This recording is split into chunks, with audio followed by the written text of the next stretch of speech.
Hello, readers. This is Justin's 52 Books, where I discuss my selections for the 52 Book Club's 2023 Reading Challenge. I'm doing something special this year. I'm reading science fiction by women. I should say science fiction and related genres, fantasy, magical realism, and really stretching that idea of related genres out this week. But I really wanted to explore the legacy of women writing science fiction or related genres with my reading challenge. So here we go. So this is week 10, and I'm talking about Prompt 10, a book that takes place during the Roaring Twenties. My selection for this prompt was Orlando by Virginia Wolff, written in 1928. And you got to be thinking I'm full of crap right now because no one in their right mind would call Virginia Wolff science fiction, and I get that. But I've been hearing about Orlando for a long time, and every time I did, I'd hear about something fantastical about it. Couple that with some haunted house stories I'd read in like a ghost story collection by Wolff a couple years ago, and I felt pretty justified in exploring Orlando and the fantastical themes therein. Also, it turns out to be pretty challenging to find science fiction set in the Roaring Twenties. I'll offer some at the end, and there's plenty of science fiction that was written in the 20s, but none that like necessarily take place in the Roaring Twenties, like Great Gatsby. So that was a bit of a challenge as well. So this was a perfect time to explore Orlando. So what's Orlando about? Well, on the face of it, it's about a boy born to English aristocracy who grows up and out of favor in the court due to some dalliances with some Russian heiress or something. Orlando ends up becoming the ambassador to Constantinople, and it's there that they mysteriously change sex to female during this weird riot. She now escapes the riot in Constantinople and goes off to live in the Middle East with the Romany people there. The book refers to them as gypsies quite often, and that's not what we call them. That's not what they were. That's not a word we use, but the Romany people, traveling people. Orlando then says goodbye to the Middle East and returns to England as a woman and proceeds to live her life trying to win lawsuits for the effects she had left as a man, but now has no rights to as a woman, and she's trying to win these lawsuits, and that becomes her life. And it's here that the book's second fantastical happening takes place, because Orlando doesn't really grow old. She attains the age of 30 and just stays 30 for the next couple hundred years. At the beginning of the book, we find ourselves in Elizabethan England, and at the end, we end up in the Roaring Twenties, and Orlando doesn't age. And it's a weird effect, because the story is set up not to be about a fantasy about not aging, but to be about Orlando's thinking and how they were regarding the world. It wasn't until this point that I really understood that Orlando is a biography. And it says so right on the title page, at least on my copy. It says so, a biography. It doesn't say that on the cover. And so I went in with this idea of a narrative, and I didn't realize I was getting a biography, and a biography of a fictitious person to boot. And it's an interesting distinction that makes the aspect, I was talking about how the book is about a person, not the world. It makes that make a little more sense, that it's a biography of a fictitious person. Some things I liked, I both liked and disliked the language. Wolff goes on and on and on. And there are times where that's absolutely wonderful. And there are moments where you just want to stab the last 3 commas in the sentence. I'm sure it comes as no surprise to lit readers. It's pithy and ostentatious writing, which I'm not always inclined to have patience for. But when it hits hard. Just 3 examples. No passion is stronger in the breast of man than the desire to make others believe as he believes. Nothing so cuts at the root of his happiness and fills him with rage as the sense that another rates low what he prizes high. Hey, I can relate to that. That's kind of what I'm doing right here. The book is about the gender dynamics when you can't really write about gender dynamics. Well, so there's this part. It was not caused, that is to say, simply and solely by the thought of her chastity and how she could preserve it. In normal circumstances, a lovely young woman alone would have thought of nothing else. The whole edifice of female government is based on the foundation stone. Chastity is their jewel, their centerpiece, which they run mad to protect and die when ravished of. And the last one I'll read, it touches on weird existentialism, kind of in Olaf Stapledon style, from a science fiction perspective anyway. For what more terrifying revelation can there be than that it is the present moment? That we survive the shock at all is only possible because the past shelters us on one side and the future on another. I love parts like that. And it's stuff like that that I'm never going to forget and makes me glad to have read Orlando. But it is utterly self-involved and self-possessed.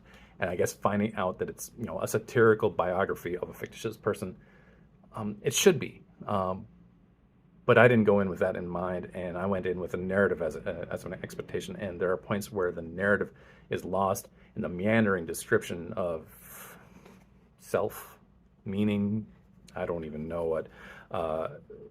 The book feels full of jokes that I'm not getting and that weren't meant for me. At one point, Wolff can even be found making fun of her own writing, saying that the book is at risk of extinction. And all that is just a little too high concept than I typically enjoy. It's interesting. When I first started reading, like choosing lit books, I remember it was a high school English class, and we had to choose our own literature. And I chose For Whom the Bell Tolls. And I chose that because of a Metallica song, not because of any other motivator. But I remember the English teacher was ecstatic because she thought that lined up perfectly for me. I didn't find out until much later that Hemingway was writing with an idea of pushing back on writers like Virginia Wolff, that the language was too flowery and that he used this sparse language. And so, I go into literature with that as my model. And so I guess from that perspective, maybe Hemingway ruined me for Wolff. I don't know if that's necessarily true. If I picked this up first in that English class, I don't know if I would have related to it. Not the subject matter, but just the flowery language. I don't know if I have patience for that. But it is nice to have that other piece of that conversation, that other piece of that puzzle or that competition or whatever, Hemingway versus Wolff, to put those together to understand what's going on with that dynamic. I understand that not everyone is a fan of Ernest Hemingway, and I understand that that there are a lot of criticisms to be made of the man or the place that he holds in our society or in our literature, but whatever. That's my journey, and I thought I'd mention it right now as it pertains to Virginia Wolff. Reading up on the book after I read it, I came to find that Virginia Wolff was making all kinds of nods and allusions to people that she knew in real life, a lover that she had or whatever. And I find that aggravating. I don't like that. It takes a strong personality to make you and your buddies the veiled subject of your book. Both a strong personality in terms of the subject and strong personality in terms of the author. But I am glad I read it. I'm glad to have the idea digested, glad to have been challenged. And now it's a lot of time to move on to something a little less arcane. For those of you who might be a little mortified, clutch those pearls, about Orlando's inclusion as science fiction and fantasy, I offer no apology. I would suggest that you read a little more widely, though. Other books for the prompt that regarding the Roaring Twenties. Frances Stevens, I talked about her a couple weeks ago with her book, The Heads of Cerberus. Also, Citadel of Fear. She was writing in the 20s, about the 20s, and you don't really get Great Gatsby vibes from that, but would apply. Lovecraft would apply, but if you want to dive into those waters.